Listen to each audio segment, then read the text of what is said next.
Can you recall the last time you felt like you were in the flow?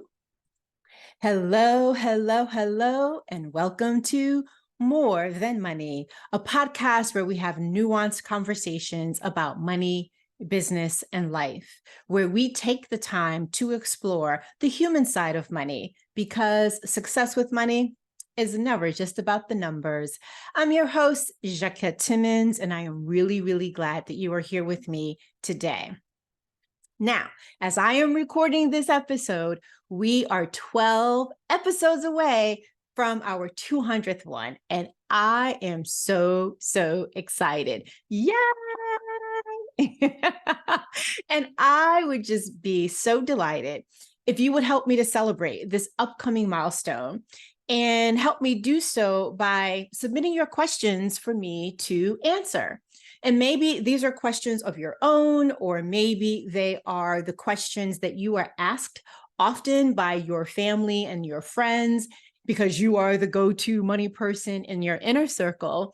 And you may be wondering, I answered this way, but I wonder, how would Jacquette answer that? So whether you fall into, you want to submit your own questions or submit the questions that are presented to you, go to jacquettetimmons.com/more than money, all one word, -200. Again, jacquettetimmons.com/more than money, -200.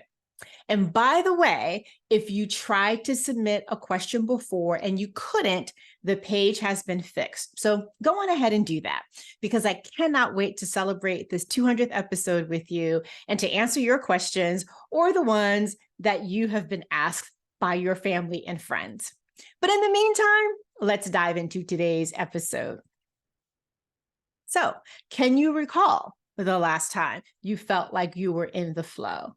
You know, that state of being where you lose track of time whilst you are in the midst of a task, regardless of what that task is, or those moments when you feel fully immersed and energized and are enjoying the process of striving toward the end result.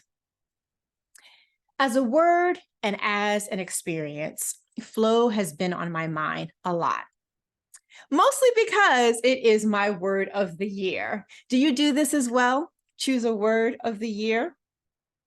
I didn't hop on this bandwagon until a few years ago, and now I'm sort of hooked. I rather like the idea of declaring a word as a guide for the year. You know, the practice of proclaiming what I want to be more of and or how I want to experience the year.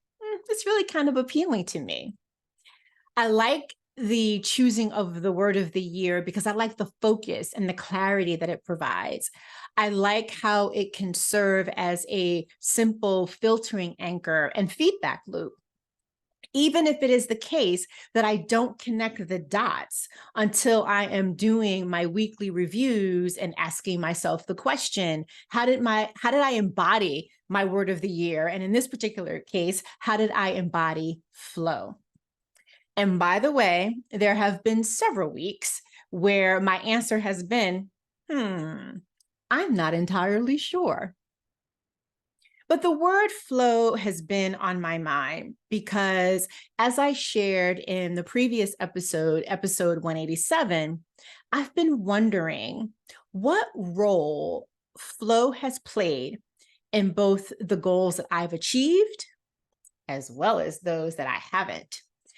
And recently, I had an interesting aha when it comes to my word of the year. This is September. So 9 months into the year, what I've realized is that my relationship with what I mean by flow has evolved. At first, I was more focused on flow through the lens of ease and a lack of resistance. And what I now realize is that as I was evaluating whether I was embodying flow, I was doing so solely through this lens. And while those are definitely ease and lack of resistance aspects of being in a state of flow, I've come to understand three things on a deeper level. First, is the need to create space for deep concentration, few distractions, and creativity so that flow can happen for all tasks and types of work, not just the ones that require creative capital from me, like coaching, speaking, or creating content. Flow doesn't just occur by chance, even though it can feel like it does at times. Second is embracing the reality of what is, including the challenges, rather than spending so much time longing for how I wish things were or how I want them to be, something that's different than the reality that I am confronting. Acceptance is a major component of flow. Third is remembering that flow shares a common trait with bodies of water. It, well, ebbs and flows. And while there are valuable lessons in both the ebbs and the flows, personally, I have a tendency to be more reflective during the ebbs. And as I hunker down for the sprint that is the next 4 months until the end of the year, I am endeavoring to keep these 3 ahas top of mind. But my reflections got me to thinking about you and how complex our relationship is with the concept of flow, especially when we feel out of flow. So here are a few things that I want you to think about vis-a-vis these following 7 questions.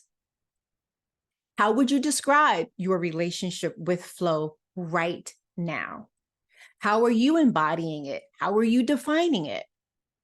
More specifically, when and where in your life and business and with your money do you feel like things are moving along with ease? And what's happening to create that? And then on the flip side, when and where do you feel stuck or that things are not flowing so easily? And do you see a correlation between your state of flow and the goals that you have achieved, as well as the goals that you have not achieved? And finally, from your mundane task to your creative endeavors, how does your mental state of mind, your skills, your ideas, and your creativity all coalesce so that you can have or experience a sense of flow? People have been experiencing what we describe as flow states long before positive psychologist let me get this right, Csikszentmihalyi. I'm hoping I'm pronouncing that right because I really did endeavor to do that. Miha Csikszentmihalyi and his colleague Gene Nakamura, they are the ones that coined the term flow state. But it is certainly useful to have a succinct way to describe. So I guess what I'm trying to say is that the experience of flow state has been around, forever, but they're the ones that coined a succinct way of describing an emotional condition that can be metaphysical at times. So Csikszentmihalyi is considered one of the pioneers in flow theory. And based on his research, going all the way back to the 60s, he created a flow chart that bears his name called the flow state scale. And if you want to see an image of it, because it's really useful, if you want to see an image of it, just simply Google positive psychology and do a search for flow state scale, and you will see what I'm about to describe right now. Because for the purposes of today's discussion, what I find interesting about this scale is when you look at it, you'll see that something that is a low skill level and is highly challenging produces anxiety. Whereas something that requires a high skill level and is also highly challenging, surprise, surprise, produces a state of flow. And I came across this scale while doing some research for this podcast, and I just immediately fell into having a geeky moment. What a surprise. I got excited. I got excited about how this could be an incredibly useful tool for you and me to explore another relationship. And that is the relationship between flow and goals. The pursuit of goals requires you and I to do a combination of tasks. Some of those tasks we enjoy, while there are others that you and I find mundane. Some are easy and we can do them with our, proverbial eyes closed, if you will.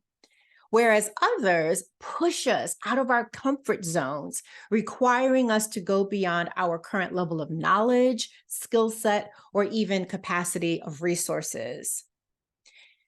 Particularly when flow isn't present and it feels a bit stagnant, it might be useful to use this scale to assess, which level is the primary culprit?